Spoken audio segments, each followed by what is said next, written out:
Hello hello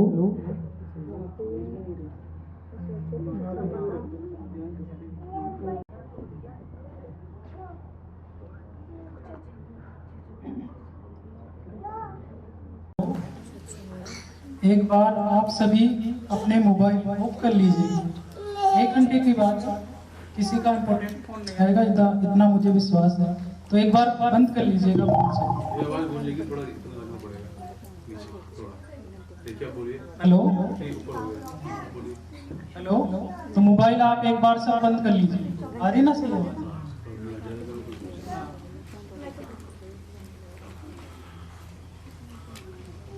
आप सभी को मेरा सबद प्रताप। देखिए, ये जो सबद प्रताप है, ये क्यों बोला जाता है? इस सृष्टि की जब रचना हुई, तब सबसे पहले शब्द की उत्पत्ति हुई थी। तो शब्द प्रताप बोलने का मतलब है कि जो भी मैं वाणी बोलूंगा, जो शब्द बोलूंगा, मेरी वाणी शब्दों से अगर आपके अंतरात्मा को थोड़ा सा भी कष्ट होता है, तो मैंने आपकी अंतरात्मा और मैं अपने आप से, आप सभी से माफी मांग ली मैंने कि अगर मेरी आत्मा से कोई, मेरी वाणी से, शब्दों से कोई भी आपको लगे तो मुझे क्षमा करना। इसलिए हमें ये शब्द प्रताप बोला जाता है। क्योंकि देखिए, जितना भी इस सृष्टि में आज जो लड़ाई झगड़े ये हो रहे हैं, ये सब किसकी वजह से हो रहे हैं? ये सब शब्दों की वजह से हो रहे हैं। महाभारत क्यों हुआ? एक शब्द की वजह से। अंधे की औलाद अंधा, अगर ये शब्द नहीं बोला जाता तो महाभारत होता ही नहीं। इसलिए हम सभी सबसे पहले, जो हमारे दादा दयाल जी हैं, जो हमारे लिविंग गुरु पापा जी हैं, उन्होंने यही सिखाया है कि बेटा मीठा बोलना है, और हम सभी को ही प्रेम से और मीठा ही बोलना है। इसलिए ये शब्द प्रताप बोला जाता है, ताकि किसी की अंतरात्मा ना दुखे। अगर मैं शब्दों से, मैं तो आपके अच्छे के लिए बोल रहा हूँ, फिर भी लगता है कि कोई ऐसा शब्द निकल गया, तो भी मैंने आपसे क्षमा याचना मांगी। ये एक ऐसा मार्ग।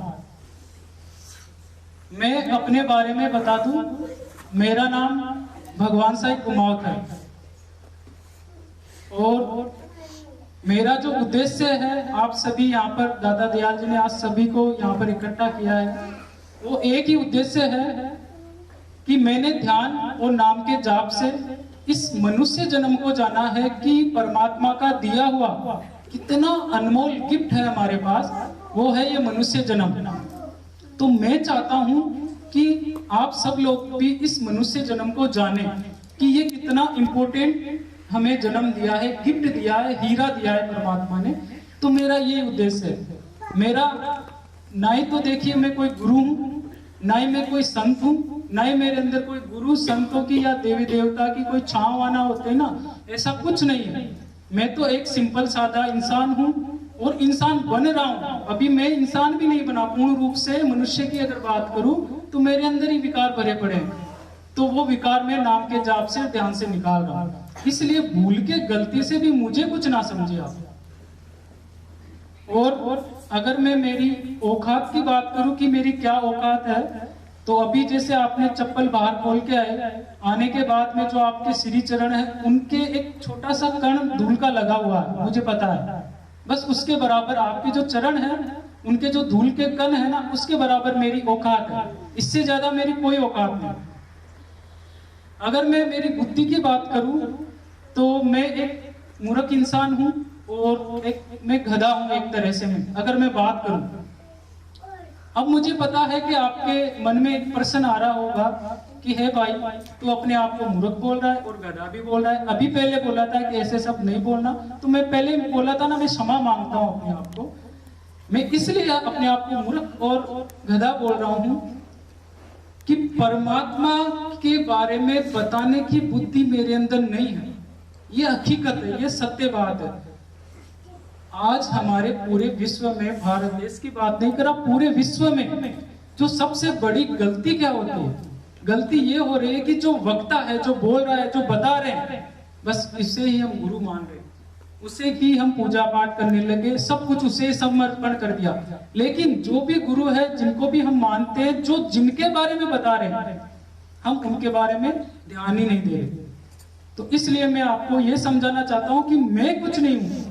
मेरी वाणी शब्दों में जो भी आपको माना है, भूल के भी मेरे चरण स्पर्श करने से कुछ नहीं होने वाला, मेरी मान बढ़ाई करने से कुछ होने वाला नहीं, मुझे कोई भेंट एट देने से कुछ होने वाला नहीं, ये ना ये हमें चाहिए चीजें। तो किससे होगा भाई? मैं किसके बारे में बता रहा हूं? मैं इनके बारे में बता रहा हूं, दाता दयाल जी के बारे। पकड़ना है, जो भी करना है तो इनको पकड़ो, मुझे पकड़ने से कुछ नहीं होगा। तो भूल के भी आप मुझे कुछ भी ना समझे, एक साधारण इंसान हूं और ना मैं कोई गुरु संत कुछ भी नहीं। जो है ये है मेरे मालिक है, ये दाता दयाल जी। अब मैं इनके बारे में भी आपको एक बार बता देता हूं कि आपके सामने जो दाता दयाल जी की, पापा जी की फोटो, ये है कौन? पता तो होना चाहिए ना सबको, जो नए लोग भी आए हैं। तो देखो, आपने राधा स्वामी संत मत का नाम सुना होगा, जो शिव दयाल थे, जो स्वामी जी महाराज के नाम से प्रसिद्ध हुए। उसके बाद में उनके छोटे भाई सेठ प्रताप सिंह जी, जिनको चाचा जी महाराज हम बोलते हैं, उनके गुरुमुख शिष्य रहे दाता दयाल जी। अब इनको हजूर दाता दयाल जी क्यों बोला जाता है? आप देखो, ये प्रोफेशनल से अगर बात करें तो प्रिंसिपल पोस्ट, गवर्नमेंट पोस्ट से रिटायरमेंट हुए हैं। अगर आज कोई भी प्रिंसिपल रिटायर्ड होते हैं तो वो अपनी संपत्ति को बच्चों के लिए लगाते हैं, प्लाट खरीदते हैं या और कहीं पर लगाते हैं। इन्होंने क्या किया, जितने इनको जो पेंशन मिली वो सेवा भाव में लगाया। जितने भी लोग थे उनकी सेवा की इन्होंने उस संपत्ति की। तो देने वाले दाता नाम पड़ा, और इनके पास जो भी जाता था, और जैसे मान लो आए कि मेरे ये दिक्कत आ रही है, इनका जो नाम था श्यामलाल गुप्ता था ओरिजिनल नाम। तो जब भी इनके पास जाते तो ये दया से भरे हुए रहते थे, उनके तुरंत काम हो जाते थे। तो दाता देने वाला, दया देते, दया करते हैं। और हजूर, ये क्या उस समय जैसे अभी हम देखते हैं ना, अंग्रेज आए तो क्या बोले, सर सर सर सर लगाते हैं। तो ये एक बड़ी उपाधि थी उस समय। तो इनका मतलब, इनकी जो दया, इनका जो सेवा भाव देके लोग इनको बोलते हैं हजूर हजूर हजूर, सम्मान करते थे। इसलिए उर्दू का शब्द है, इसलिए हजूर दाता दयाल जी इनको बोला जाता है। और जो नीचे जो फोटो है, ये पापा जी महाराज की है, ये इनके ही पोते थे। इनका नाम संत प्रकाश गुप्ता जी था। तो ये दाता दयाल जी और पापा जी महाराज की जो आपके सामने फोटो रखी हुई है, ये आपको मैंने इनके बारे में बताया कि दाता दयाल जी का ओरिजिनल नाम श्यामलाल गुप्ता जी था। अगर दाता दयाल जी को हम मानते हैं या इनकी शरण में आना चाहते हैं या इनको जानना चाहते हैं, तो इन्होंने क्या किया, 5 रूल रेगुलेशन बनाए, इन्होंने 5 सिद्धांत दिए कि बेटा अगर आप मुझे जानना चाहते हो तो ये 5 नियम फॉलो करने पड़ेंगे।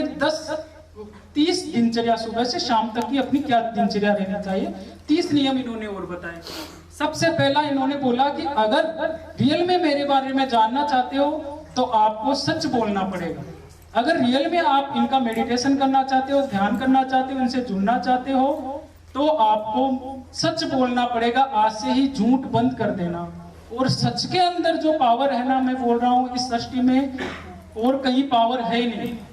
तो अगर आपके अंदर ये विकार है झूठ बोलने का, तो आज से बंद कर दीजिए, सच बोलना चालू कर दीजिए, तब तो ये दर्शन देंगे, बात करेंगे आपसे।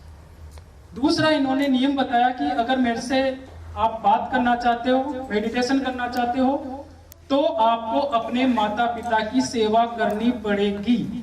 आपके माता पिता कैसे भी हो, युवा हो, बुजुर्ग हो, आपको डांटते हो, कैसे भी हो, आपको नम्र बन के सेवा करनी पड़ेगी। जिनकी शादी हो गई उनको अपने सास ससुर की सेवा करनी पड़ेगी, तब आपको प्रॉफिट मिलेगा।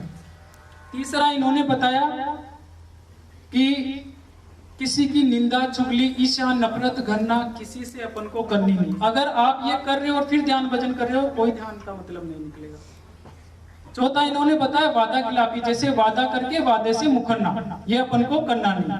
और पांचवा बताया इन्होंने ब्रह्म मुहूर्त में अगर मेडिटेशन करते हैं, बहुत अच्छी बात है। और अगर आपको जब भी समय मिले दिन में, तब 1 घंटा मेडिटेशन करो। तो ये इन्होंने 5 नियम फॉलो करने हैं। आप करके देखिए, फिर देखिएगा। आगे मैं और बताता हूँ कि क्या होता है इनके फॉलो करने से। फिर इन्होंने बताया कि आपकी सुबह से शाम की दिनचर्या क्या होनी चाहिए, जिसे हम प्रमाण तिरेनी बोलते हैं। तो इन्होंने 30 पॉइंट बोले। भाई वचन या कर्म से किसी भी आत्मा का, जीव का दिल नहीं दुखनी चाहिए।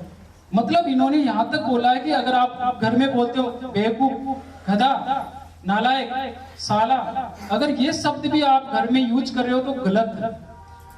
बिल्कुल नम्र भाव से बोलना है, प्रेम से किसी से भी। अगर ये करते हो तो शाम को जब डायरी भरोगे तो ये गलत होगा आपसे। किसी को कुदृष्टि, अपनी आंखों से किसी बहन को आपने गलत दृष्टि से देखा तो ये नहीं मिलेंगे आपको। मोबाइल के अंदर गलत कंटेंट्स देखे तो वो नहीं मिलेंगे। तो आपने आज के दिन में परोपकार किया, ये ऐसी हमारे पास डायरी है जो हमें मेंटेन करनी है।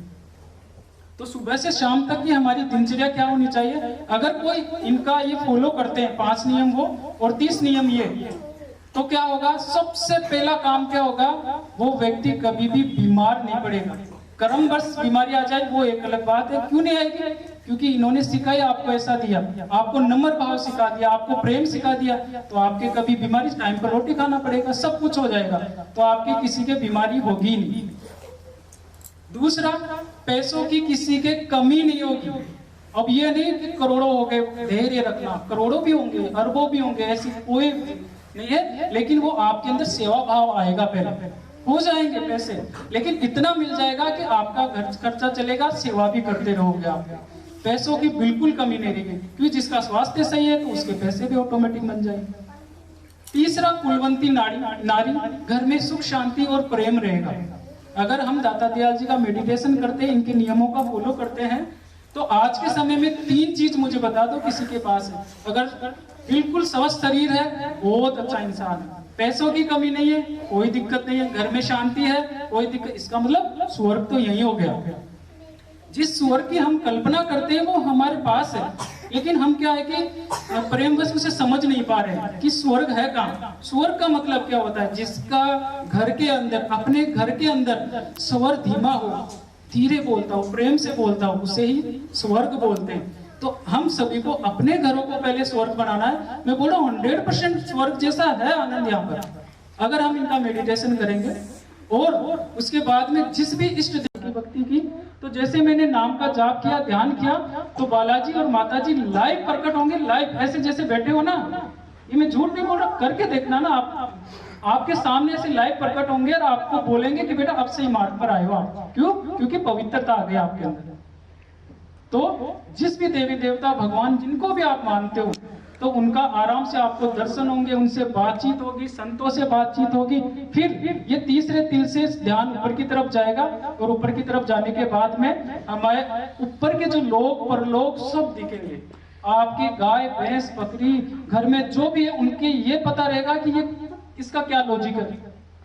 तो ऐसी ये दया करते हैं। लेकिन एक चीज आप दिल और दिमाग में बैठा लीजिए कि यहाँ कोई चमत्कार नहीं होगा। दया होगी, ऐसी दया होगी जो आप कल्पना भी नहीं करोगे। चमत्कार के भरोसे यहाँ मत बैठना। आपको एक सत्य बात बताता हूँ मैं। दादू दयाल जी की वाणी अभी मैं पढ़ रहा हूँ, तो दादू दयाल जी के साथ क्या हुआ कि उनका एक शिष्य था। तो अजमेर के अकबर बादशाह थे उस समय, दादू दयाल जी जब थे, तो उनके शिष्य को पता चला कि अकबर के बादशाह को कि ये धर्म के बारे में पता नहीं क्या क्या फैला रहे हैं, तो इनको सजा देनी चाहिए। तो उन्होंने क्या किया कि उसे एक खूंखार शेर था, उसके पिंजरे में उनके शिष्य को वहां पर डाल दिया। भाई सुबह तक इसे खा जाएगा, मर जाएगा।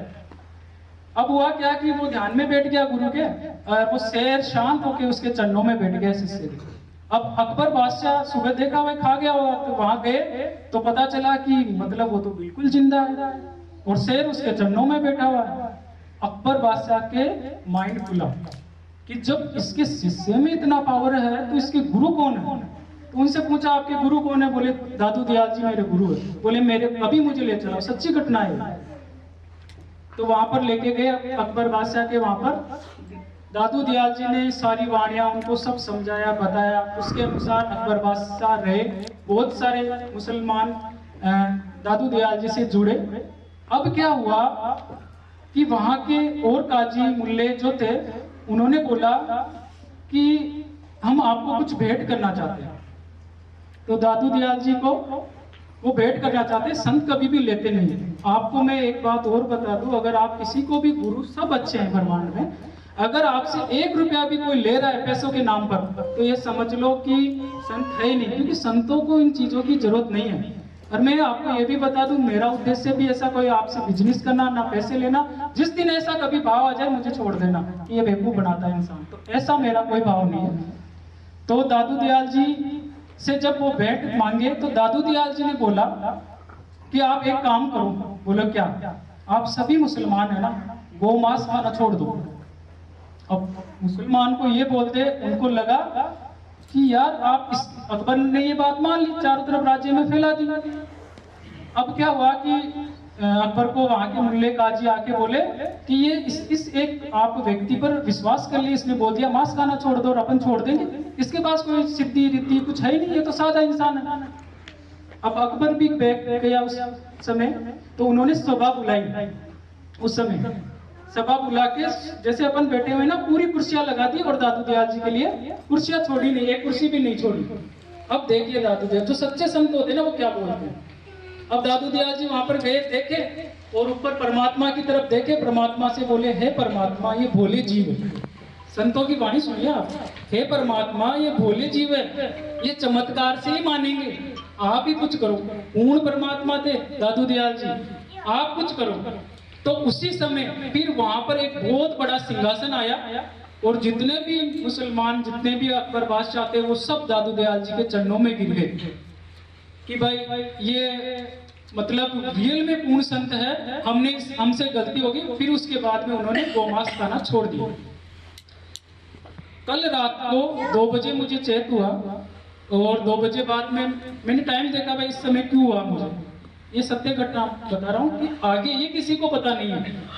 दादू दयाल जी ने फिर बताया कि बेटा कल सत्संग में ये बात जरूर बताना। और मुझे पता नहीं किसके लिए बता रहे, लेकिन बताया उन्होंने कि जो भी मांस खाते हैं, चाहे से वो गाय का हो, चाहे से बकरे का, ये जो भी नाम ले रहा हूं मैं, जो भी मांस होता है, अगर खा रहा है, आप याद रखिए चुईया बनते हैं, चुईया होती ना, चुईया, उसके बच्चे होंगे। समझना इस बात को, चुईया हुई, चुईया के बच्चे हुए, बच्चे को काक, मारवाड़ी में कागला बोलते हैं ना अपन, काक समझ में आना चाहिए, वो काक पकड़ के लेके जाएगा।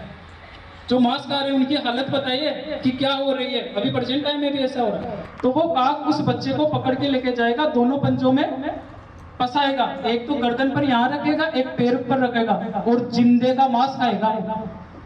तो भूल के भी अगर कोई मांस खाता है तो हाथ जोड़ के विनती है मेरी, आज से मांस खाना छोड़ दीजिए। सत्य बात है, जितना जल्दी हो सके मान लीजिए, क्योंकि देखो जब तक हम अनभिज्ञ है ना, तब तक कोई बात नहीं, हमसे भूले जाने अनजाने में गलती हो गई। पता है जब चोर होते हैं ना, जो हमेशा बोलते हैं कि कभी भी सत्संग चल रहा हो ना, उधर से मत गुजरना, क्योंकि उनको पता है कि एक भी बात अगर कान में पड़ गई, वैसी मान लिया आपने, तो सारा मामला खराब हो जाएगा। तो आज आपको अगर पता चल गया कि भाई आप मांस खा रहे हो और अब पता चल गया कि ऐसे होता है, तो आज से ही मांस खाना बिल्कुल छोड़ दीजिए। ये दादू दयाल जी का स्ट्रिक्ट नियम। रूप ये है, मैं समझ चाहता हूँ। आज देखिए गाड़ियों के अंदर लोग जल रहे हैं, देखिए अपन देखिए, जब यार बेचारे जल गए पूरी गाड़ी के कांच के शीशे, ये भुने जा रहे हैं। ये वही लोग हैं जो मांस भुन के खाते थे, इसलिए भूल के मांस मत खाइए। ये इनकी स्थिति हो रही है, ये कब पता चलेगा, जब आप ध्यान से करो। तो ये मैंने आपको इंट्रोडक्शन और मेरे बारे में और मेरे गुरु के बारे में आपको बताया, और अब हम सत्संग की शुरुआत करते हैं। एक सर्वे हुआ, आपको टोटल साइंटिफिक समझाएंगे दादा दयाल जी। एक सर्वे किया, पूरे विश्व के सर्वे था, उसके अंदर ये बताया गया कि आज पूरे विश्व के अंदर 40% लोग हैं जो नास्तिक है, ना वो किसी भगवान को मानते हैं, ना और किसी को मानते हैं। उनका एक ही उद्देश्य है, खाओ पियो मजे करो, आराम से मरना है। चाहे से खाते पीते मजे करते गलत कर्म हो, वो ही लेना देना नहीं। ये पूरे विश्व की कंडीशन। 15% ऐसे व्यक्ति है जो 50-50 है, परमात्मा को, भगवान को, सबको मानते भी है, नहीं भी मानते, वो बोलते हैं हाँ होता होगा, ऐसा है। ये 15% वो लोग, ये सर्वे बता रहा हूं मैं, जो सर्वे हुआ। अब 40% बचे। ये 40% लोग वो है जो भगवान को, सबको मानते हैं, वो परमात्मा को, संतों को, देवी देवता को, सबको मानते हैं। इन 40% लोगों में से 39.99% लोग पूजा कर रहे हैं, पाठ कर रहे हैं, यज्ञ कर रहे हैं, तप कर रहे हैं, सिद्धियां लेने के लिए जंगलों में जा रहे हैं, पहाड़ों पर चढ़ रहे हैं, पता नहीं अपनी तरीके से वो अपनी जगह अच्छा कर रहे हैं। 39 पॉइंट ये किसके लिए करें? सिर्फ परमात्मा को पाने के लिए, भगवान को जानने के लिए, अपने आप को जानने के लिए। ये 39.99% लोग ये करते हैं सब, जिसमें ध्यान भी आ गया, जिसमें नाम का जाप भी आ गया, सब आ गया इसके अंदर। अब बचते हैं 1%। इसके बाद में 1% बचते हैं। 1% में से सिर्फ 0.5%, ये 1% बचा ना, इस 1% में से सिर्फ 0.5% लोग ही है, इस पूरे विश्व की ब्रह्मांड की बात कर रहा हूं, जो सचखंड जाते हैं, जिनको मोक्ष मिलता है, जिनको दोबारा जन्म लेना नहीं पड़ता। सिर्फ 0.5%। इस 1% में से भी 0.5% लोग आते हैं, गुरु मिलता है, सच्चे संत मिलते हैं, लेकिन भटक जाते हैं और छोड़ देते हैं। तो अब आप मान के चलो कि रियल में ये मनुष्य जन्म कितना इंपॉर्टेंट है, कि सिर्फ 0.5% लोगों को ही ये मोक्ष मिलता है, दोबारा आने की जरूरत नहीं पड़ती यहाँ पर। अब आज की युवा पीढ़ी से अगर मैं बात करूंगा तो वो बोलेंगे प्रूफ करो, तब मानेंगे। ऐसे बोलने से थोड़ी होता है, तेरे तूने बोल दिया मान ले हम, कि ऐसा होता है। क्योंकि आज के जो युवा जेन जी कौन सी ये पीढ़ी बोलते हैं, ये सब क्या सोचते हैं कि प्रूफ दो हमें, ऐसा। और रियल में प्रूफ देना भी जरूरी है, वरना मानेंगे नहीं। ये तो सब है, क्योंकि ये जो दाता दयाल जी सत्संग करे, ये कोई खतावाचक अगर वो नहीं है, ये टोटल आपको समझाएंगे कि मानते हो तो ठीक है, नहीं मानते हो तो बताओ, फिर ये करके बताओ आप। तो अब मैं, मेरी जबान पर दाता दयाल जी, स्वामी जी महाराज, चाचा जी महाराज, परमात्मा जी सब विराजमान है। मैं कुछ नहीं बोल रहा हूँ, जहां मैं शब्द यूज करूं वो समझना दाता दयाल जी बोल रहे। तो अब मैं प्रूफ करता हूं कि वाक्य क्या 0.5% लोगों को ही मोक्ष मिलता है।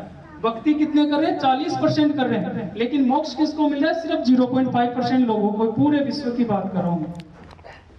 तो अगर हम बात करें कि प्रूफ कीजिए कि ऐसा क्या है कि इतने ही लोगों को मिलता है, तो मैं आपको एक परिवार के माध्यम से समझाता हूं कि एक काल परिवार है।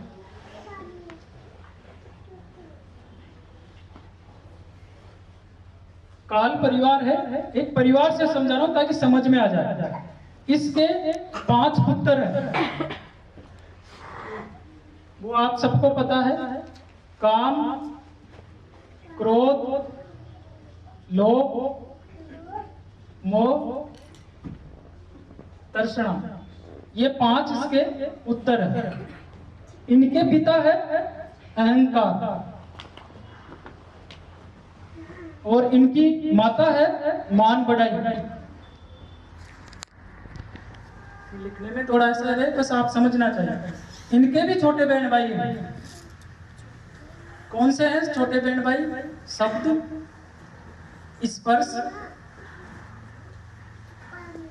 गंध, रस, रूप। 1 2 3 4 5 ये छोटे बहन भाई हैं। शब्द, स्पर्श, गंध, रस, रूप, ये इसके छोटे बहन भाई हैं। ये एक परिवार है, काल परिवार।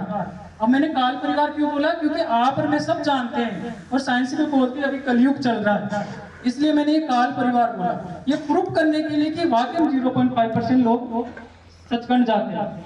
तो सबसे पहले अगर अपन इन छोटे भाइयों से इंट्रोडक्शन कराए कि शब्द, स्पर्श, रूप, रस, गंध, इनका क्या है? ये है इंद्रिया। अब प्रूफ करो, आप फिर बोलोगे प्रूफ करो कि ये कैसे हमें फंसाती है। तो आपको मैं प्रूफ करके बताता हूँ और आप अभी मान भी जाओगे कि हाँ ऐसा होता है। देखो सर, हिरण को पकड़ना हो, एक शिकारी जब हिरण को पकड़ता है मधुर वीणा सुनाता है उसे, वो उसके जाल में फंस जाता है। सांप को पकड़ना हो, आप और मैं सब जानते हैं क्या, बीन बजाता है, सांप को पकड़ लेता है, सब मानते हो ना? ठीक है। अब स्पर्श की बात करें अपन, अगर हाथी को पकड़ना हो तो शिकारी क्या करता है, हाथी की जो कामेंद्रियां बहुत ज्यादा एक्टिव रहती है, तो वो शिकारी क्या करता है, एक खड्डा बहुत बड़ा करता है, पत्ते बिछा देता है उसके ऊपर और एक हथनी का सिर्फ लकड़ी का चित्र बना के वहां पर बैठा देता है। वो हाथी ऐसे पागल हो कि बस वो हथनी दिखती है उसे, ये पता नहीं खड्डा है क्या नहीं, ये स्पर्श सिर्फ उसकी कामेंद्रियों की वजह से वो पकड़ में आ जाता है।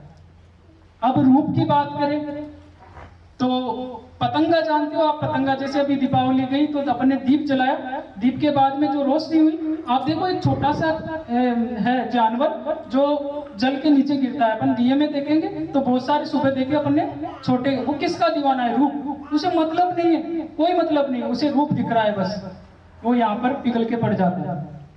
रस की बात करें अपन तो रस इंद्री की बात करें तो मछली होती है, उसमें क्या करता है, शिकारी पकड़ना होता है तो कांटा रहता है, कांटे के ऊपर आटा लगा देता है और जैसे ही वो मतलब कांटे को मुंह में लेती है, पकड़ जाती है और खींच के आ जाता है। ऐसे बंदर को अगर पकड़ना हो तो मटकी के चारों तरफ घुंगड़े डाल देते हैं और अंदर घुंगड़े डाल देते हैं, तो जैसे वो मटकी में हाथ देता है, मुट्ठी बीचता है लाने के लिए, तो वो निकल नहीं पाती, शिकारी आके पकड़ लेता है। ठीक है। और फिर अपन बात करें गंध लास्ट, तो आपने देखो भंवरा है, अब वो भटकता रहता है बेचारा हर जगह, अब वो क्या करेगा, जैसे गुलाब का फूल मिल जाएगा उसे, उसके रस में आनंदित हो जाएगा, बावला हो जाएगा और शाम को उसे पता भी नहीं चलेगा, वो गुलाब का फूल है सिकुड़ जाएगा और वो खत्म हो जाएगा। ये मैंने जो बात बताई, एक एक रस इंद्रियों की बात बताई भाई, कैसे सांप को पकड़ते हैं, कैसे हाथी को पकड़ते हैं, कैसे पतंगे को पकड़ते हैं, कैसे भंवरे को पकड़ते हैं, कैसे मछली को पकड़ते हैं, एक जानवर की बात बताइए। ये सारे रस मनुष्य के अंदर भरे पड़े हैं, अब निकाल के बताओ इनसे।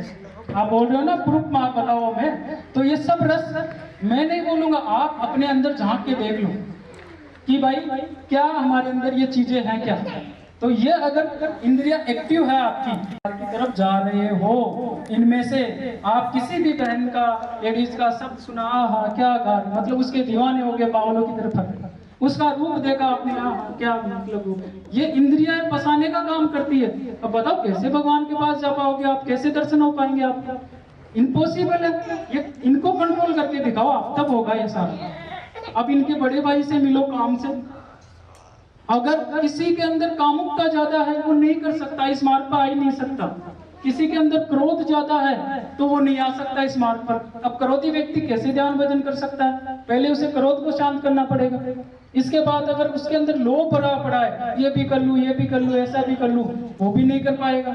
और किसी के अंदर मोह भरा पड़ा है कि मैं तो संग्रह करना वस्तुओं का, ये भी रख लूं, ये भी रख लूं, ये भी रख लूं, घर को कबाड़ खाना बना देते हैं। मतलब मोह, सोचो वस्तुओं से इतना मोह है तो आप कैसे परमात्मा से मिल सकते हो।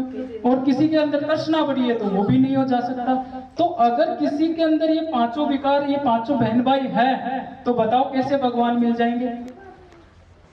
सोचने की बात है ना, तो कैसे, क्योंकि 39.99% लोग कर रहे हैं, भक्ति कर रहे हैं, नाम का जाप कर, सब कर रहे हैं, मैं किसी की निंदा नहीं कर रहा, लेकिन ये सब भरे पड़े हैं, मेरे अंदर भी है। क्यों मैं दूसरे क्या बोलूं, मैं भी नाम का जाप करके इनको निकाल रहा हूं, तभी तो मैंने बोला भाई कोई गुरु संत नहीं हूं, मुझे कुछ मत मानो। तो ये चीजें जब तक नहीं निकलेगी आपकी, तब तक कोई तो भगवान के दर्शन नहीं होंगे, कोई दाता दयाल जी आपको नहीं मिलेगा, इनको निकालना पड़ेगा। अब छोटी सी बात सासू बोल देती है तो बहू नाराज हो जाती है, तो वो नहीं चलेगा, यहाँ पर तो सासू की सुननी पड़ेगी। आप झुक जाओ ना वहां पर, थोड़े से पिताजी कुछ बोल देते हैं तो बेटा अहंकार, और मुझे बोला, आपको पता ही नहीं है। मैं आपको सच बता रहा हूँ, अभी हमारे साथ क्या हो रहा है कि माता पिता हमें बोलते हैं बेटा लिख लिख के याद करो, और हम बोलते हैं अरे पिताजी आपका जमाना गया, हमारा चल रहा है, अभी हम युवा पीढ़ी है, हम ऐसे याद करेंगे। रुक जाओ थोड़े दिन रुक जाओ, जब आपके बच्चे हो जाएंगे ना, वो रोबोट से पढ़ेंगे, तब आप क्या बोलोगे, अरे बेटे ऐसे याद करो। अरे नहीं पिताजी, अब हमारा आपस में ऐसे तानाबानी चलेगी हम सबके। तो समझो, बुजुर्गों का सम्मान करो, उनकी बातों को समझो। हाँ जी, हाँ जी जी, मतलब रेस्पेक्ट दे दो उनको। उसी टाइम पर उनको टोकोगे एम्बाव आ जाएगा। मैं ये पता नहीं था किसी वो राजनीति, ये जो ट्रम्प है ना अभी चल रहा है, बहुत अहंकार आ गया, ये देखना घुटनों के बल गिरेगा। ये मेरी वैसे बता रहा हूँ भाई, अहंकार कैसे आता है, सोचता है कि मैं दुनिया को तबाह कर दूंगा, तो ऐसा अहंकार बढ़ जाता है। तो जब भी आप क्योंकि उस मानसिक संतुलन हिल जाता है, तो माता पिता से जब भी बात करो नम्र प्रेम से बात करना, सास ससुर से। तो ये अगर आपके अंदर है, अब बोले भैया हमारे पास तो योग सिद्धि है, योग के माध्यम से हम इनको कंट्रोल कर लेंगे। रियल में कंट्रोल हो जाती है, वो योग साधना से करके करे तो ये काम वासनाएं सब कंट्रोल हो जाएंगी। लेकिन इनके पिताजी है भाई साहब अहंकार, जैसे आप शांत करोगे तो अहंकार आ जाएगा, अहम भाव आ जाएगा, मैं हूं ना, मैंने ऐसा कर लिया, बस यहीं खत्म है मामला। और फिर भी मान लो किसी ने अहंकार को भी कर लिया, तो लास्ट जो सबसे खतरनाक है इनकी माताश्री, वो है मान बढ़ाई। बस मान बढ़ाई कर दो, आप किसी की भी कुछ भी करवा सकते हो, आज का समय ऐसा है कि तो अगर इनको कंट्रोल नहीं किया और आप सोचते हो कि मैं दाता दयाल जी की भक्ति कर लूं, मैं किसी और भगवान की किसी की भी भक्ति कर लूं। एक बात और बता दूं, दाता दयाल जी कभी भी ये नहीं बोलते, दाता दयाल जी का ये उद्देश्य नहीं है कि आप मेरी भक्ति करो, मुझे ही बड़ा मानो, ऐसा नहीं है हमारा उद्देश्य ये है ही नहीं। क्योंकि ये क्या अपनी आत्माओं को खुद खींच रहे, यहाँ बैठे हैं, इन्होंने अंतर में बता रखा है कि कौन कहां से कैसे कैसे आए और इनके कैसे छुटे हुए आत्मा है। तो ये इनका काम है, अपना हमारा काम नहीं। तो अगर आपके अंदर ये चीजें भरी हुई है, तो आप ये मान के चलो अभी आप इसी भक्ति के अंदर हो, आप अगर ध्यान भजन भी कर रहे हो लेकिन ये चीजें नहीं निकली, तो आपका भक्ति करने से वो जो लाभ चाह रहे हो ना, वो लाभ नहीं मिल रहा। मैं आप सबसे ये रिक्वेस्ट करूंगा हाथ जोड़ के कि आप अपने आप में सोच के देखना कि मेरे अंदर क्या कमी है। अब सबसे जो बड़ी बात है, अब मैं ये सांसारिक लोग और सबकी बात कर रहा हूँ, अब मैं सत्संगी होगी जिन्होंने ध्यान भजन कर रहे हैं ना, ये 1% वाले की बात कर रहा हूँ मैं, कि ऐसा क्या काल, ये दाता दयाल जी ने बहुत गूढ़ रहस्य बताया है कि ऐसा काल भगवान ऐसा क्या करता है कि मतलब एक अच्छे सत्संगियों को नीचे पटक देता है तुरंत। ऐसा क्या चक्कर चला रखा है इसने, तो वो देखते हैं अपन कि ऐसा क्या कर रहा है काल भगवान हमारे साथ कि हम मेरे पास इतने फोन आ रहे हैं। तो देखो ये तो काल परिवार हो गया, और एक परिवार से अब मैं और मिलाता हूं आपको,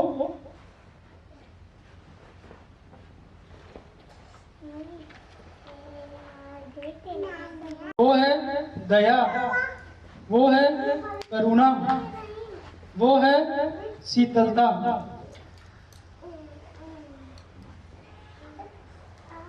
वो है दीनता।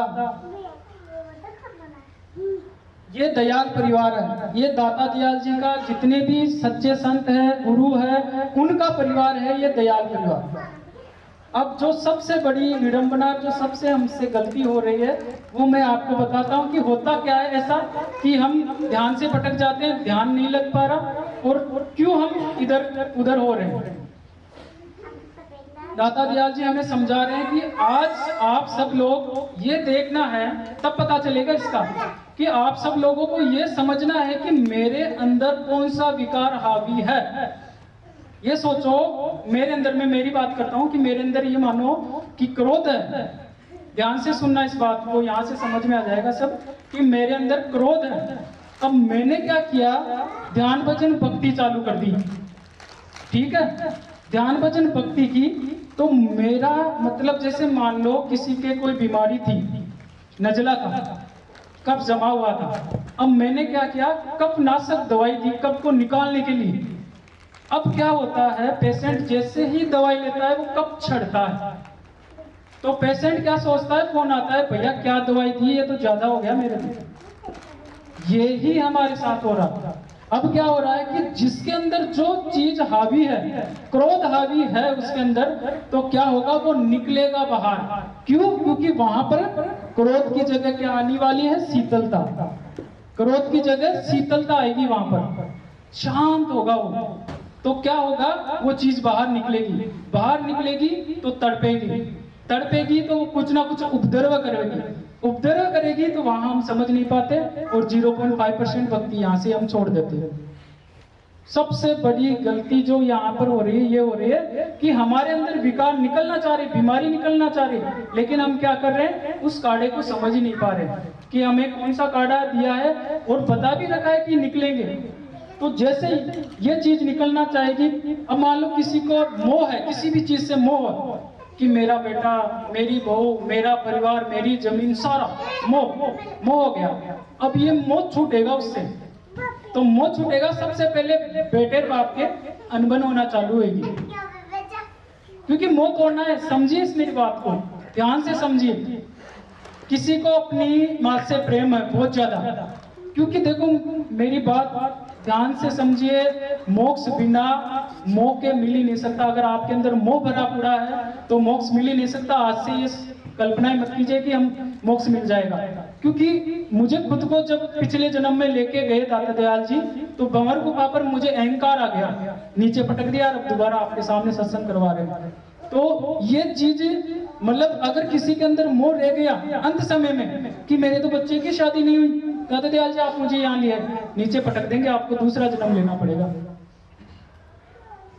हम सबके साथ ऐसा हो रहा है कि जिसका टिकट बन गया सचखंड का, ध्यान से समझना, जिसका टिकट बन गया ना वो सबसे ज्यादा परेशान हो रही है, वो ऐसा समझ रहा है, समझ रही है, लेकिन वो परेशान नहीं हो रही। अरे उसके जो ये विकार है वो दाता दयाल जी निकाल रहे हैं, सबसे अलग करेंगे, सबसे अलग करेंगे, ये विकार निकलेंगे। जब तक ये विकार नहीं निकलेंगे तब तक आप सोच नहीं सकते, वहां नहीं जा सकते। तो अभी क्या हो रहा है, जैसे मान लो किसी में मोह है तो अब उसमें क्या आएगी, दीनता आएगी, नम्रता आएगी उसके अंदर, वो टूटेगा। सॉरी, मोह में वैराग्य आएगा, वो मतलब छोड़ देगा ये सब। जितना ऐसे नहीं छोड़ पा के जाना है अपन को, जाना खाना कहीं नहीं है, अंतर आत्मा से सिर्फ एक चीज दिखाई देगी। आपके सामने सबसे लेटेस्ट उदाहरण है मीराबाई। मीराबाई के परिवार, आपको मैं आज लिखवा लूं मेरे से, आप जब भी घर पे जाके बोलोगे, अच्छी चीज सुन के जा रहे हो, घर वालों को बोलेंगे कि हम ऐसे गए, यहाँ पर ये सुना, ये हमने जाना, अरे बोले किसके चक्रों में पड़े हो, क्यों, क्योंकि अच्छी बात सुन के जा रहे हो। यहाँ पर मूवी देखनी होती, डांस करना होता, कोई आपसे नहीं पूछता। तो क्या बता रहा था मैं, हाँ मीराबाई। तो मीराबाई को जब ये पता चला कि उसके परिवार वाले, आपको पता है उसका जो राणा जी थे वो उन्होंने जहर का प्याला दिया उसके देवर ने, उसको सब मारने के लिए साजिश रच दी थी। तो मीराबाई परेशान हो गई, भाई परिवार वालों को भी नहीं छोड़ सकती, भाई मेरा परिवार है, प्रेम है ना, प्रेम आ गया ना, प्रेम से हम सबसे बन जाएंगे। तो मीराबाई ने रैदास जी को पत्र लिखा, बताया, वहां तक मैसेज पहुंचाया कि मेरे ये समझ में नहीं आया, अब मैं क्या करूं, ये मेरा परिवार ही मेरे खिलाफ हो गया, होगा आपका भी होगा, टेंशन मत करो, परिवार, रिश्तेदार, मिलने वाले, जानकार सब बोलेंगे अरे कहाँ किनके चक्रों में पड़ा है, बोलेंगे। तो पता है रैदास जी क्या बोलते हैं कि बेटा तुझे पता है, परमात्मा ने तुझे देख लिया, सब तूने जान लिया, इनको क्यों अपना मान लिया, ये कोई नहीं है तेरा, इनसे प्रेम करना है, अपन को किसी से ईर्ष्या नफरत करना नहीं करनी है, मेरी बात मान लीजिएगा, प्रेम सबसे करना है, मोह किसी से नहीं रखना। तो अब होता क्या है कि जैसे ही हमारे अंदर क्षमा का भाव आया, मतलब क्षमा, किसी को माफ करना, तो ऑटोमेटिकली अपना क्रोध डाउन हो जाएगा। कोई भी, जैसे मान लो अभी ये जो गाड़ी वाला हुआ, वो ट्रक वाले ने उसे टच किया, अगर वो उसी टाइम क्षमा मांग के उसे समझता भाई ये तो पिया हुआ, छोड़ो इसे, वो चला जाता तो 14 जान नहीं जाती, आज नहीं जितनी भी हुई, हुआ क्या, क्रोध उत्पन्न कर लिया उसने, ये काली का तो रूप आ गया उसके अंदर। तो ये हमारे साथ भी ऐसा होता है। अब जितने भी देखो आज सत्संगी है, सोचो पहले कितने लोग थे, अब कितने से बचे हैं, क्यों, क्योंकि जैसे उन्होंने ध्यान भजन चालू किया तो जो उनके अंदर जो हाई विकार था, मैंने जैसे ब्रह्मचार्य का, काम वासना का कम किया, तब 1 साल तक मैं तो मेरी बताता हूँ ना, गिड़गिड़ा के प्रार्थना की, दाता दयाल जी मेरे अंदर ये भाव नहीं है, मेरे अंदर इतनी शक्ति नहीं है कि मैं इस चीज को करूँ, मैं इनको रो रो के प्रार्थना करता हूँ, तब जाके कंट्रोल होते हैं ये चीजें।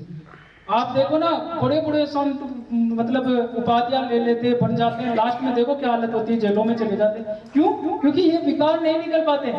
मेन समस्या यहाँ आ गई ना, ये विकार निकलेंगे तब जाके अपना सारा काम होगा। और जो सत्संगी है जिन्होंने नाम ले रखा है, अब उनके क्या है कि प्रेम आता है। क्योंकि जैसे जो चीज, मान लो अब मुझे यहाँ से इसे हटाना है, दूसरी चीज रखनी है, तो इसे तो हटाना पड़ेगा ना, तो क्रोध जाएगा तो प्रेम तो आएगा ना। तो ये चीजें जैसे अपने आती है, लोभ जाता है तो दीनता आती है, धैर्य आता है, नम्रता आती है, क्षमा आती है, करुणा आती है, शीतलता आती है। तो हम इस चीज को समझ नहीं पाते, हम सोचते हैं हमारे साथ ऐसा क्यों हो रहा, कुछ नहीं हो रहा, बस आप तो मालिक का नाम लो, जाप करो, ऑटोमेटिक परिस्थिति चेंज हो जाएगी। कुछ समय की बात है, धैर्य रखना। ये मार्ग ऐसा है, जिस दिन समझ में आ जाएगा उस दिन रोने के अलावा आपके पास कोई चीज नहीं बचेगी। अभी जरूर ऐसा लग रहा है, क्या भैया आप बोल रहे हो पैसों की कमी नहीं, यहाँ तो कुछ नहीं है। क्या बोल रहे हो भैया, प्रेम घर में तो लड़ाई झगड़े हो रहे, अरे कुछ नहीं हो रहा। ये सब आप ही के जो बनाए हुए कर्म है, ये निकल रहे हैं। आपको प्रेम दिखाना है उस समय, विश्वास रखो, आप इतना विश्वास रखो। पर अभी कल की बात बताऊं, हमारे गौ माता के लिए चारा मंगवाया, मैं आपको प्रैक्टिकल बताता हूँ ना विश्वास क्या होता है। ना मैंने चारे को देखा, ना चारे वाले से भाव किए, ना वो जो कांटा करवाते हैं वो किए, अगले को डायरेक्ट बुला लिया मैंने। अब पता है वो जो मजदूर बोलते हैं, बोले यार उस आदमी से मिलना। आज के समय में ऐसा बेवकूफ इंसान कौन है जो मतलब कुछ भी नहीं कर रहा, और पता है वो 2000 रुपये कम करके गई। मुझसे उन्होंने प्रश्न किया कि भाई यार भैया हमने इतने लोगों से मिले, 13 साल का हमें एक्सपीरियंस है चारे का डालने का, आज तक हमारे 2-2 बार कांटे कराते हैं, दड़ा कराते हैं, ये ले विश्वास करते हैं, आपको किस पर विश्वास नहीं है? उस पर भैया हम कर लेते थे, लेकिन रात को नींद नहीं आती आपको, 100% आप कर लो, लेकिन आपको तो पता है ना। तो वो उनको लगा कि आज हम किसी से मिले, तो मुझे किस पर? उस परमात्मा पर विश्वास है।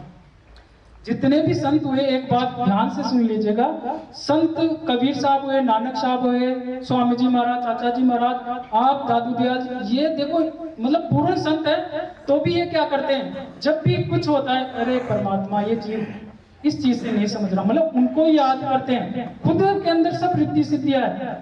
आप जब ध्यान करोगे, मेडिटेशन करोगे, सब पावर आ जाएगी। लेकिन बताने करने वाला और महाराज वाला सिस्टम नहीं है यहाँ पर, ये भूल जाना। आपको याद रहेगा कि कब मेरी मृत्यु होने वाली है, कब मैं ये शरीर छोड़ के जाने का, ये भी पता रहेगा। मुझे पता है, टेंशन ही नहीं भाई, इतने समय में, इतने टाइम पर, इतने हम जाएंगे।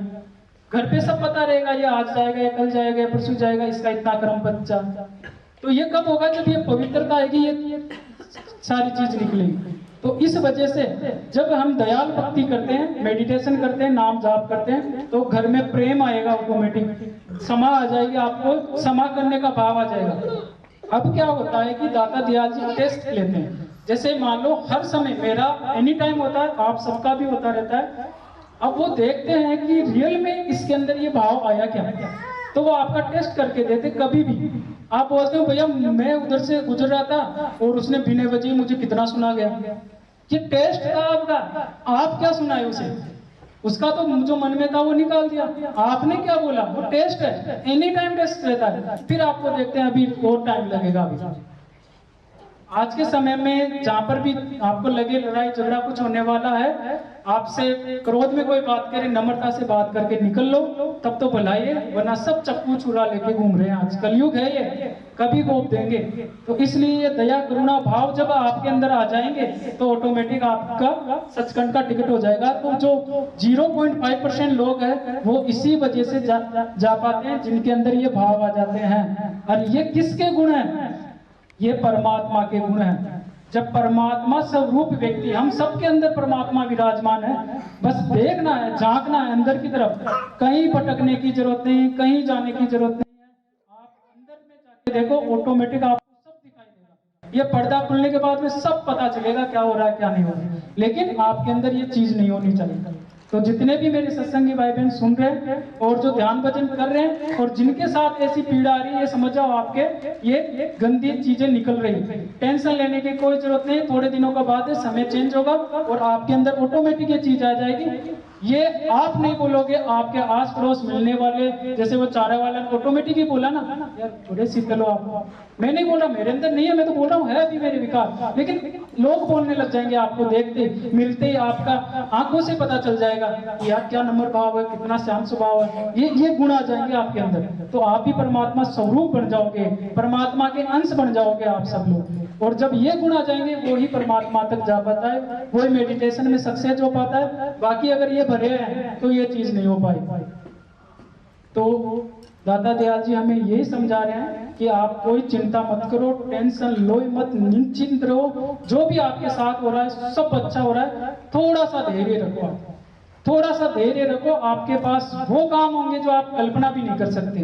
ये बाकायदा दाता दयाल जी ने सबके बारे में दिखा रखा है, बता रखा है कि भाई इनको निश्चिंत बोल तू, तो मैं बोल रहा हूँ ना, ये दाता दयाल जी बोल रहे हैं, बट थोड़ा सा धैर्य रखो। ये चीज लोग बाग आपके बारे में बोलने लग जाएंगे, ऑटोमेटिक सब काम आपके हो जाएंगे। क्योंकि देखो ये बहुत अनमोल जन्म है, मनुष्य दोबारा नहीं मिलेगा, गलती से मिल भी गया मनुष्य जन्म मिलेगा जिन्होंने नाम ले लिया, तो ये मान लो जितनी हमने भक्ति की, जैसे मान लो कोई माता श्री किसी की कंप्लीट खत्म हुए, उनका शरीर छोड़ा, अब दाता दयाल जी ने बताया कि उनकी 17% भक्ति थी, मतलब अब जितना उन्होंने भक्ति की ना, यहाँ से दूसरा जन्म मिला, अब वो फिर आएंगे यहाँ पर ध्यान भजन करेंगे, लेट हो जाएंगे, तो क्यों इसको वापिस अपन खोए, इसी जन्म में अपन को निकलना है यहाँ से। तो आप बिल्कुल भी टेंशन मत लीजिए, ये विकार निकालिए।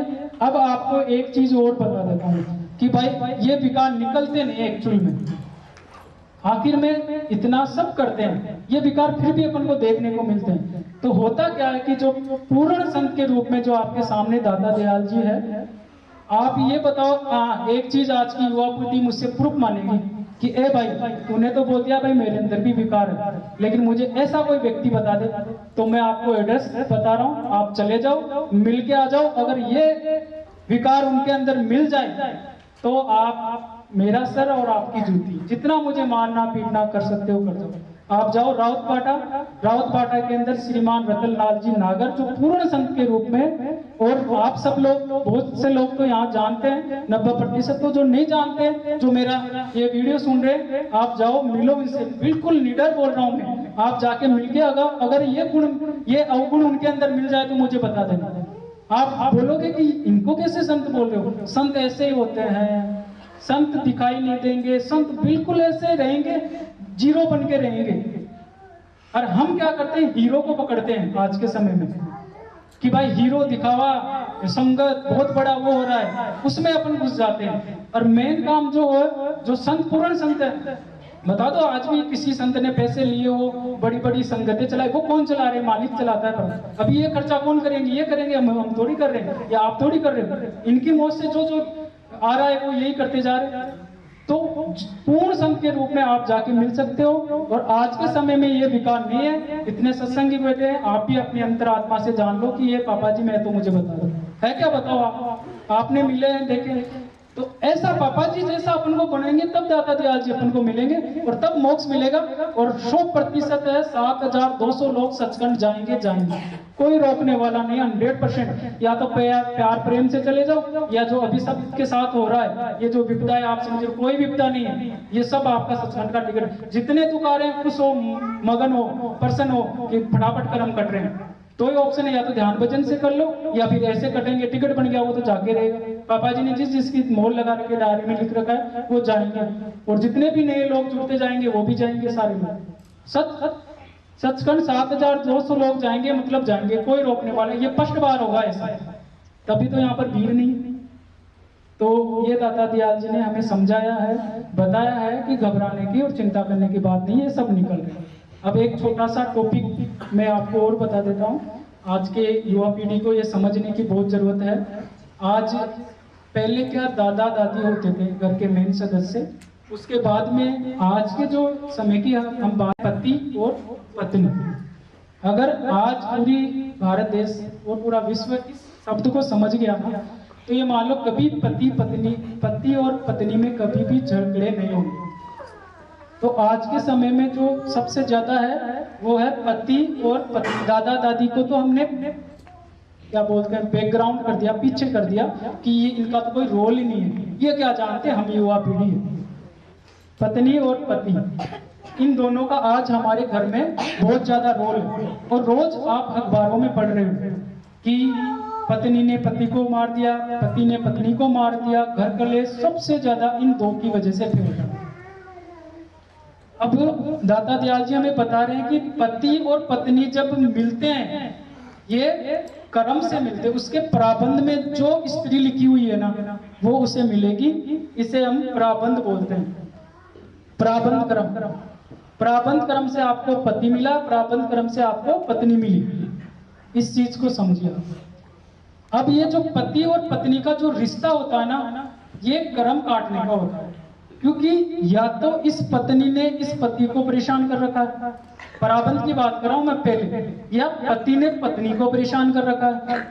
तो इस वजह से इन दोनों की गाड़ी में आज तक जितने भी पति पत्नी हुए हैं, आप देखो इनके लड़ाई झगड़े नॉर्मल चलते रहेंगे, चलेंगे, 100% चलेंगे। ये मान के चलिएगा, पति और पत्नी में लड़ाई झगड़े चलते रहेंगे, कोई रोकने वाला नहीं, नॉर्मल चलते रहेंगे। ये एक प्राबंध है, क्योंकि मिले इसी वजह से भाई। इनका जो योग बना है ना, बना इसी वजह से। अब आज की जो युवा पीढ़ी है, गलती क्या करे। अब आपने एक गाना सुना होगा, इंसान याद नहीं आ रहा मुझे, एक गाना था, जैसा कैसा भी है मेरा पति मेरा देवता है, ऐसा कोई गाना था। भला पति मेरा देवता है। अब इसे उल्टा करो, भली है बुरी है कैसी भी है, काली है लंगड़ी है लूली है, मेरी पत्नी मेरी देवी है। अगर इस गाने को मंत्र बना के गुनगुना लेंगे तो उनका तो जीवन ऐसा चलेगा, बढ़िया। देख के बोलेंगे राम सीता की जोड़ी है, मतलब देख के, क्योंकि उन्होंने दोनों ने ये कर लिया। क्योंकि ये होगा, प्राबंध होगा, चलेगा, ये बात मान लीजिए आप। अब इन दोनों के बीच में प्राबंध चल रहा है, तो इसमें तो कोई दिक्कत नहीं है। तब उसने नजर डाला और सोचा कि ये मेरी पत्नी से मैं बनाऊं, ये नई पत्नी मान लो। और पत्नी ने सोचा, दूसरे पुरुष की तरफ देखा और सोचा कि मैं इसे नया पुरुष मेरा बनाऊं। जो यूरोपियन देशों में कल्चर चल रहा है, उनको समझ में आ रहा है धीरे धीरे, अपने ये कल्चर खराब होता जा रहा है आज। अब ये जो है ना, गलती क्या हो रही है, ये क्रियावान कर्म होते हैं। मतलब क्रिया मतलब अभी जो चल रहा है प्रेजेंट टाइम में। होना क्या था, पति पत्नी अपने प्राबंध के अनुसार मिलने थे, लेकिन हुआ क्या कि वो ना समझ की वजह से उन्होंने क्या झगड़ा करवा के, और हट तू जा अपने घर, मैं तो दूसरी देख लूंगा। ठीक है, पत्नी ने बोल दिया, पति ने बोल दिया। अब क्या हुआ, जो नई पत्नी मिल रही है वो क्रियावान कर्म के अनुसार मिल रही है, न कि प्राबंध के अनुसार। तो आप आसपास में देखो, कहीं जाने की दूर की बात नहीं है, जिनके भी दूसरी पत्नी, जैसे मान लो किसी का एक्सीडेंट हो गया, मर गया, वो अलग बात है, पति उसका, या पत्नी कैसे होगी वो अलग बात है। लेकिन झगड़ा करके उसे निकाल दिया, डिवोर्स दे दिया, दूसरा पति अपन सोच रहे हैं, तो फिर क्या नए क्रियावान कर्म बना लिए, वो सबसे ज्यादा दुखी है, वही आत्महत्या हो रहा है। तो इसलिए मैं आप सभी से एक छोटी सी बात थी आपको समझाने के लिए कि भाई मैं हाथ जोड़ के नम्र विनती करता हूं कि अगर पति पत्नी में नहीं बन रहा, नहीं समझ में आ रही आपकी, सबसे शानदार फॉर्मूला दाता दयाल जी बोल रहे हैं, मौन हो जाओ। लेडीज का ज्यादा नहीं रहता, 2-3 घंटे में आंधी चलती है फिर डाउन हो जाती है। जेंट्स का तो फिर भी लंबा खिंच जाता है। तो 1-2 घंटे की बात है, थोड़ी देर में उनके टावर पकड़ लेंगे और आराम से बातचीत हो जाएगी और अपना वही गाने, मतलब ज्ञान भजन भक्ति तो छोड़ो, कुछ नहीं हो पाएगा। ये पति पत्नी के झगड़ों के बीच में अपना सारा खराब हो जाएगा। तो इसलिए एक छोटा सा टॉपिक दादा दयाल जी ने रखा था कि ये लोगों को समझाओ, आज की युवा पीढ़ी को समझाओ कि नई पत्नी, एक जना बोल लो क्या है। अब आप सोचते हैं नहीं बोलूंगा, मैंने वो अहम बात आ गया ना, अहम का ये है, फिर मान बढ़ाया जाएगी, मैं क्यों बोलूं, ये बोल लेगी। ऐसा मत सोचो कभी भी। जब भी लगे 5 मिनट 10 मिनट रूठ जाओ, और रूठना मनाना बहुत जरूरी है, चलना चाहिए जीवन में। और दाता दयाल जी ने पूरा कंप्लीट कर दिया। इसे हमें समझना है कि हमारे अंदर जो भी विकार है उनको हमें निकालना है इस तरीके से। अब मैं आपको दाता दयाल जी, जैसे मान लो हम मेडिटेशन करते हैं, ध्यान करते हैं, अब आप बोलोगे कि भैया ऐसा कोई प्रूफ बताओ देखना पड़ेगा कि ऐसा कोई प्रूफ है कि आपके जो आप दाता दयाल जी की इतनी मान पढ़ाई कर रहे हो, इतना बता रहे हो, क्योंकि आज की वही बात मैंने मालिक से बोला कि ये दाता दयाल जी जितने भी जीव आएंगे ना ये प्रूफ मांगेंगे, मुझे पता कहते हैं इनको, लेकिन दया भाव आपकी भक्ति है। अब तक मतलब ऐसे बच्चे आए हैं जो शायद 8 से 9 बच्चे हो चुके होंगे, माफ करे दाता दयाल जी, इनमें से इतना है जो खत्म हो चुके थे, जिंदा हुए हैं अभी, ऐसे बच्चे हैं, ये बता नहीं सकता मैं। इन्होंने फिर मैंने बोला दया करो दाता दयाल जी, नहीं समझेंगे आज के जी। तो हमारे बीच में एक ऐसा 20 लोगों ने मतलब मिलके प्रार्थना की दाता दयाल जी भक्ति की, तो मैं चाहता हूँ कि एक बार वो अपने मुँह से बोले तो और अच्छा लगेगा। आए हैं वो? आ जाओ, यहाँ पर आ जाओ, कोई दिक्कत नहीं। गणेश जी आप आ जाओ साथ में, हाँ आ जाओ, खड़े हो जाओ, यहाँ पर आ जाओ, आ जाओ अभी लेटे।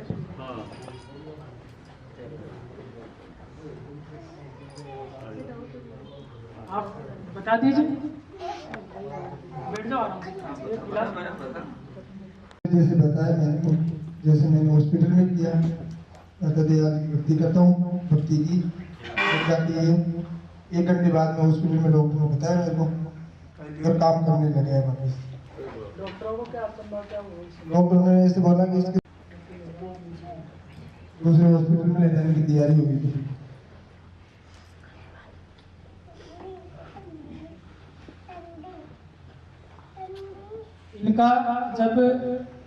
इनका मेरे पास फोन आया कि भैया डॉक्टर ने बोल दिया कि भाई घर पे ले जाओ, सब रोने लग गए सारे परिवार वाले, आस पड़ोस के सब लोग कि भाई अब ये नहीं बचेंगे, कोई इलाज नहीं है। इनको खुद को भी पता है कि इनका शरीर छूट चुका था एक तरह से।